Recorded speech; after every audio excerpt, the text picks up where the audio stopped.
Hey, hello, this is Mr. Resumen.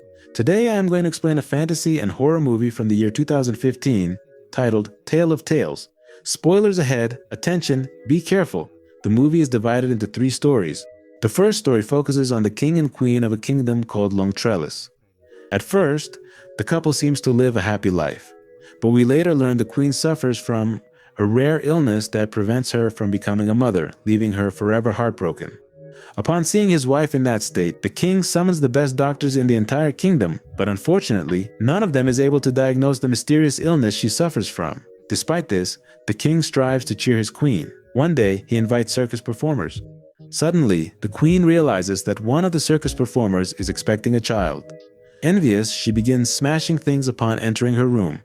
When the king finds out, he visits her and promises to go to any length necessary to resolve her problem.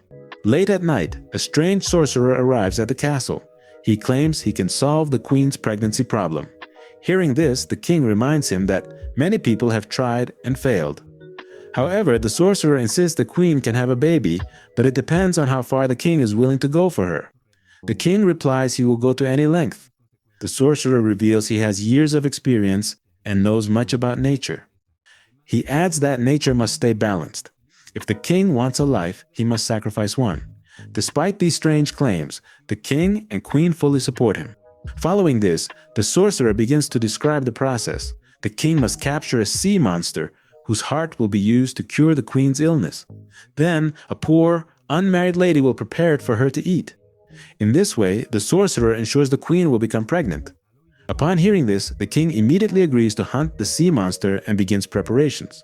The next day, the king begins his mission. He finds the creature.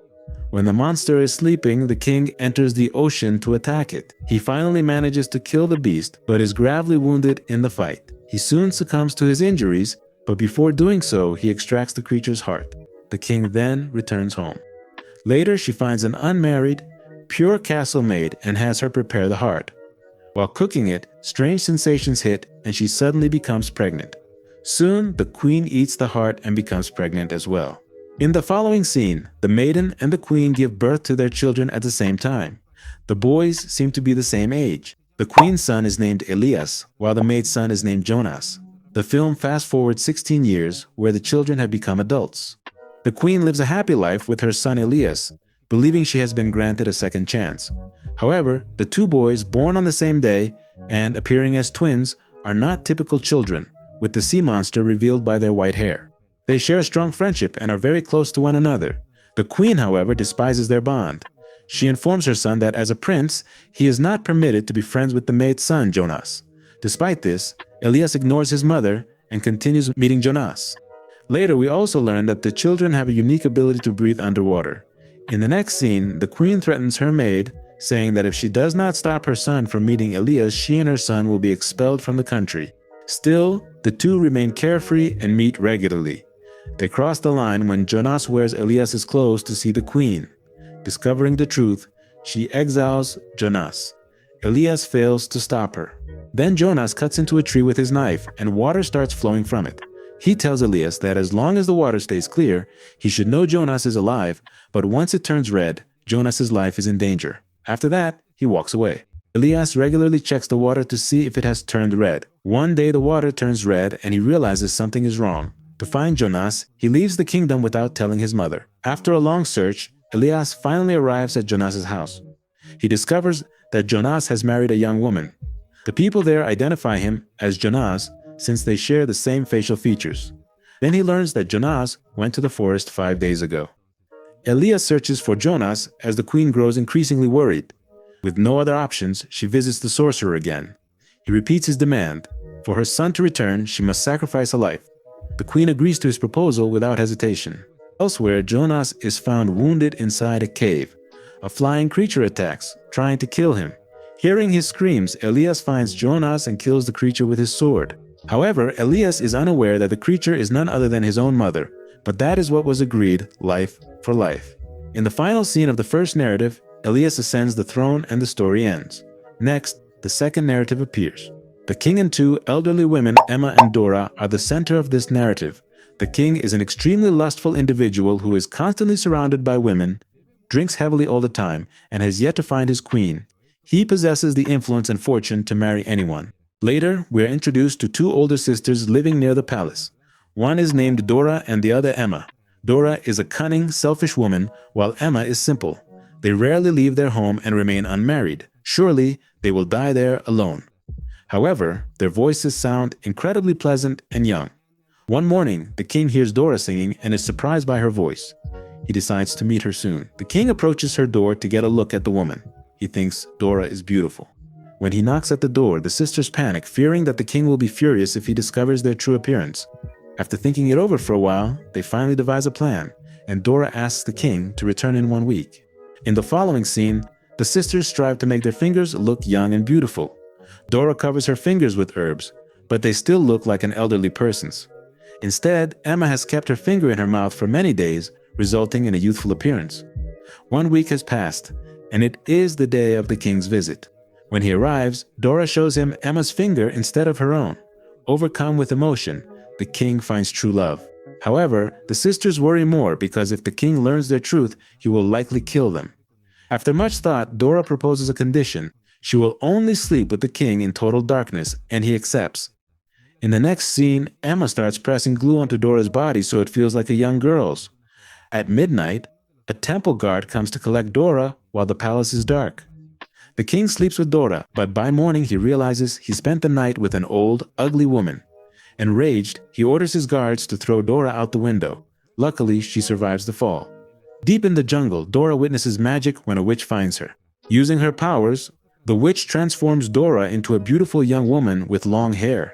The next day, the king visits the jungle to hunt and falls for Dora at first sight. He takes her to his castle, deciding to make her queen. Dora remains confused. She invites Emma to her wedding, who still cannot believe her new appearance. When Emma asks how she became young, Dora sarcastically replies that she shed her old skin. However, Emma believes it is true and visits a blacksmith to peel her skin for a necklace. The blacksmith seems stupider than Emma, taking her to the jungle, tying her to a tree, and skinning her alive. Emma returns to the castle frail and soon passes away. Elsewhere, the magic that turns Dora into a young woman does not last long. She starts to age, and her skin begins to wrinkle. When she realizes she is growing old, she flees the castle. The story ends on a sad note. Next, we are shown the third narration, which also concerns a king. The king is of a strange nature. Since his queen passed away long ago, he has a single daughter named Violeta. One day, the king sees a parasitic insect on his hand sucking his blood. Instead of shooing it away, he lets it be. The strange king lets it feed on him. Later, he keeps the parasite in a glass box, feeding it daily. It grows enormous. Meanwhile, Violeta, who has become a beautiful young woman, always dreams of a prince. However, the irresponsible king cannot worry about her, as he is always busy with his parasite pet. Unfortunately, one day the parasite gets sick and dies.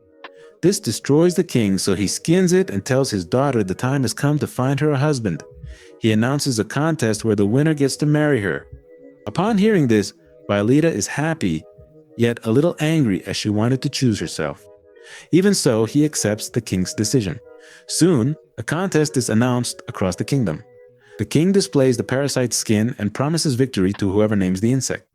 Many try, but nobody can answer correctly because that insect has never grown so large and is so old. Just then, a strange-looking ogre appears at the palace. He also wants to compete, and the king allows it. He sniffs her skin to guess correctly. Devastated, Violeta flees to the roof, attempting suicide. The king reassures her that breaking her promise is inevitable if she has no choice. Violeta finally agrees. In the following scene, the ogre takes Violeta away to the mountains, where she cries for a few days. One day when she leaves the house, she sees another lady on a nearby mountain, asks for help, and explains the whole situation. She promises to help. The next day, the lady and her family arrive there to rescue Violeta. As they cross, the ogre arrives, but they successfully cut the rope and he falls. Later, the ogre finds the family and eliminates them one by one. Next, she pursues Violeta into a cave and begins to hug her. Violeta also pretends to be worried, but the moment he is distracted, she finishes him off with a knife. In the next scene, Violeta returns to the palace with the ogre's severed head. Next, she says, "This is the husband you have chosen," and bursts into tears. The king is also devastated by the vision and falls to his knees. In the final scene, Violeta becomes the queen of the kingdom. Please make sure to subscribe so you can see more videos just like this one. Turn on all your notifications and drop a like to support us. Thanks.